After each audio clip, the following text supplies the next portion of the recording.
ফেলে দেয়া কাপড় থেকেই তৈরি হচ্ছে মূল্যবান শীতের কম্বল। অত্যাধুনিক মানের মেশিনে তৈরি জোড়া কম্বল, বাংলা কম্বল, ভেড়া কম্বল, চায়না কম্বল তৈরি করেই প্রতি মৌসুমে প্রায় 200 থেকে 300 কোটি টাকা বেচা বিক্রি হয় এই কম্বল পল্লীতে। জোড়া কম্বল আছে, ভেড়া কম্বল আছে, তারপর মকমল আছে, চায়না আছে, বাংলা আছে। আমাদের জিনিসটা খুবই গরম বেশি বা রোম বেশি। প্রায় 35 বছর আগে শুরু হয় সিরাজগঞ্জে কাজীপুরের ঝুট কাপড় থেকে কম্বল তৈরির ব্যবসা। কাজীপুরের শিমুলদায়ের ছালাভরা, কুনকুনিয়া, ধেকুরিয়া সহ আশেপাশের 25 থেকে 30টি গ্রামে গড়ে উঠেছে এই কম্বল শিল্প। শীত মৌসুম শুরুর 6 মাস আগে থেকেই ব্যস্ততা শুরু হয়ে যায় এই পল্লীতে। আমরা নিজেরা মেশিন স্থাপন করার কারণে বাংলাদেশের উন্নত ধরনের সব ধরনের কম্বলের কাপড় তৈরি করতে পারছি। 66 প্রকারের কম্বল তৈরি আমরা করতে পারি।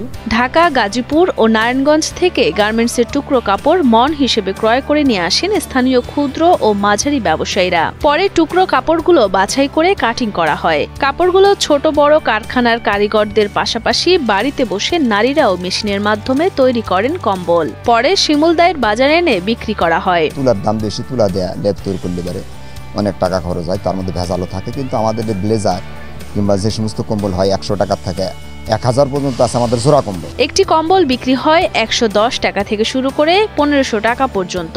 আর চায়না কম্বল ও কমফোর্টার বিক্রি হয় সর্বোচ্চ 5000 টাকায়। গুণে মানে ভালো ও দামে কম হয়। প্রতিদিনই দেশের বিভিন্ন প্রান্ত থেকে পাইকাররা এসে কিনে নিয়ে যান গাজীপুরের কম্বল। আমি রাজশাহী থেকে এসেছি এখানে জুট কম্বল কেনার জন্য। যে জুট কম্বলটা এখানে হয় সারা বাংলাদেশে কোথাও হয় না। এই শিল্পের সাথে জড়িত হয়ে ভাগ্যের পরিবর্তন ঘটছে যমুনার ভাঙন কবলিত হতদরিদ্র লক্ষাধিক মানুষের। কারিগরদের সাথে কাজ করে লেখাপড়ার খরচ তুলছে শিক্ষার্থীরাও। আমরা পড়াশোনার পাশাপাশি এখানে কাজ করি। 1000, 700, 800, 1200 এরকম পরে, তো এভারেজে মাসে 30,000, 25,000 টাকা আলহামদুলিল্লাহ ভালো ইনকাম হয়। আমাদের এখন শীতের কাজ শুরু হয়েছে।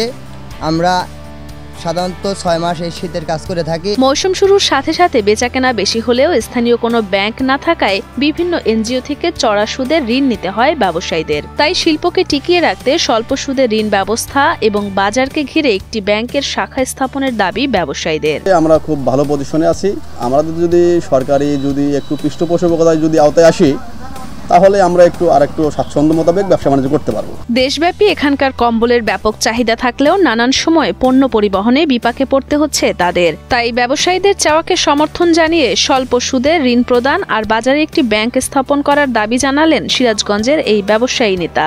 এই কম্বলের মাধ্যমে 200-300 কোটি টাকার ট্রানজ্যাকশন হচ্ছে।